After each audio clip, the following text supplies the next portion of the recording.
Hello and welcome. आप देख रहे हैं हेल्थ अपडेट और मैं हूं आपके साथ अनुज शर्मा। चलिए बिना देरी किए नजर डालते हैं आज की हेल्थ से जुड़ी मुख्य खबरों पर। डॉक्टर ने वीडियो कॉल के जरिए कराई गर्भवती महिला की सर्जरी, नस कटने से हो गई मौत।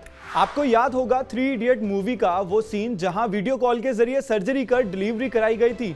लेकिन ऐसी ही एक खबर सामने आ रही है बिहार से। यहां प्रेग्नेंट महिला का वीडियो कॉल पर डॉक्टर के बताए गए दिशा निर्देश से ऑपरेशन किया गया, लेकिन महिला की मौत हो गई। 22 साल की मालती देवी नाम की प्रेग्नेंट महिला को लेबर पेन होने के बाद सोमवार की शाम पूर्णिया के लाइन बाजार इलाके के समर्पण मैटरनिटी अस्पताल में भर्ती कराया गया था। उस वक्त गायनेकोलॉजिस्ट सीमा कुमारी शहर से बाहर थी। उसके बावजूद भी अस्पताल प्रशासन ने महिला की भर्ती कर ऑपरेशन किया। मालती को लेबर पेन हो रहा था। ऐसे में नर्स और अन्य मेडिकल स्टाफ ने डॉक्टर सीमा कुमारी से परामर्श किया और प्रसव के लिए ऑपरेशन को आगे बढ़ाने का फैसला किया। मालती को ऑपरेशन थिएटर में ले जाया गया और ऑपरेशन के लिए नर्स नियुक्त की गई। वीडियो कॉल के जरिए नर्स को हिदायत दी गई और उसने ऑपरेशन किया, लेकिन अनजाने में महिला की पेट की एक अहम नस कट गई, जिस वजह से महिला की मौत हो गई। महिला ने जुड़वा बच्चों को जन्म दिया था। नवजात जीवित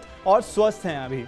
अगली खबर, 5 महीने वेंटिलेटर पर रहने के बाद ठीक हुई महिला। हरियाणा के पानीपत की रहने वाली 27 साल की लोविका छाबड़ा गुलेन बार सिंड्रोम जैसी एक ऐसी दुर्लभ बीमारी से पीड़ित थी जिसमें शरीर का इम्यून सिस्टम नसों को प्रभावित करता है। पिछले साल नवंबर में लोविका छाबड़ा के शरीर के दोनों हाथ और पैरों के हिस्से में लकवा मार गया था। घर वालों ने उन्हें दिल्ली के इंद्रप्रस्थ अपोलो हॉस्पिटल में एडमिट कराया था। उस समय लोविका की ठीक से सांस नहीं ले पा रही थी।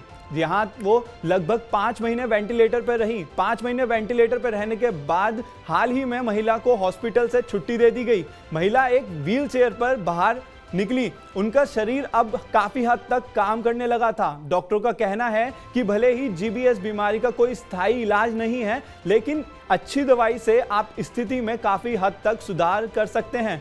इनमें रोगी को हिम्मत नहीं हारनी चाहिए। अगली खबर, दिल्ली एम्स में साइबर अटैक को नाकाम किया गया। दिल्ली के एम्स में मंगलवार को एक बार फिर साइबर अटैक हुआ। एम्स दिल्ली में साइबर सिक्योरिटी सिस्टम के जरिए दोपहर 2:50 पर एक मालवेयर अटैक के प्रयास को सफलतापूर्वक विफल कर दिया गया और समय पर खतरे को बेअसर कर दिया गया है। बताया जा रहा है कि इस साइबर हमले को नाकाम करते समय कुछ देर के लिए ई अस्पताल सेवाएं प्रभावित रही। एम्स की ओर से कहा गया है कि अब ई अस्पताल सेवाएं पूरी तरह से सुरक्षित हैं और सामान्य रूप से काम भी कर रही हैं। अगली खबर, 9 महीने के बच्चे का नागपुर में दुर्लभ हृदय दोष के लिए इलाज किया गया। Total anomalous pulmonary venous connection नाम की एक दुर्लभ कंजेनाइटल हार्ट कंडीशन से पीड़ित एक 9 महीने के बच्चे को शहर के एक प्रमुख अस्पताल में कुशल सर्जरी कर बच्चे की जान बचाई गई। यह स्थिति 1 लाख नवजात शिशुओं में से 9 से कम को प्रभावित करती है। जाने माने paediatric cardiac surgeon doctor Sandeep Khanjode और कार्डियोथोरेसिक सर्जन डॉक्टर आनंद संचेती के नेतृत्व में सर्जिकल टीम ने new era mother and child care hospital में इस जटिल प्रक्रिया को अंजाम दिया। टीम ने बच्चे के जिस बर्थ डिफेक्ट को ठीक किया। अगर इसका उपचार ना होता तो ये घातक साबित हो सकता था। अगली खबर, आई ड्रॉप पैकेजिंग के लिए अपारदर्शी बोतलों का इस्तेमाल करना पड़ सकता है। माइक्रोबियल कंटेमिनेशन से बचने के लिए फार्मास्यूटिकल कंपनीज को आई ड्रॉप पैक करने के लिए अपारदर्शी प्लास्टिक की बोतलों का उपयोग करना पड़ सकता है। इस मामले की जानकारी रखने वाले लोगों ने कहा कि भारत का ड्रग रेगुलेटर आई ड्रॉप की पैकेजिंग के लिए ड्रग नियमों में संशोधन करने का विचार कर रहा है। ऑप्थेल्मिक सॉल्यूशन की बोतलों में बैक्टीरियल कंटेमिनेशन की रिपोर्ट अक्सर की जाती है। इसीलिए यह सुनिश्चित करने के लिए कि यह किसी भी कंटेमिनेशन से मुक्त रहे, इसके लिए पैकेजिंग को बदलने की जरूरत महसूस की गई है। ड्रग्स कंसल्टेटिव कम्युनिटी और drugs controller general of India के अधीन विशेषज्ञों का एक तकनीकी निकाय है, जिसने पिछले सप्ताह अपनी बैठक में इस मुद्दे पर विचार विमर्श किया और जल्द ही अंतिम निर्णय लेंगे। फिलहाल कंपनियां गैर पारदर्शी प्लास्टिक की बोतलों का उपयोग करती हैं, जिससे दूषित होने का खतरा है। अगली खबर, हर साल 8 जून को मनाया जाता है विश्व ब्रेन ट्यूमर डे।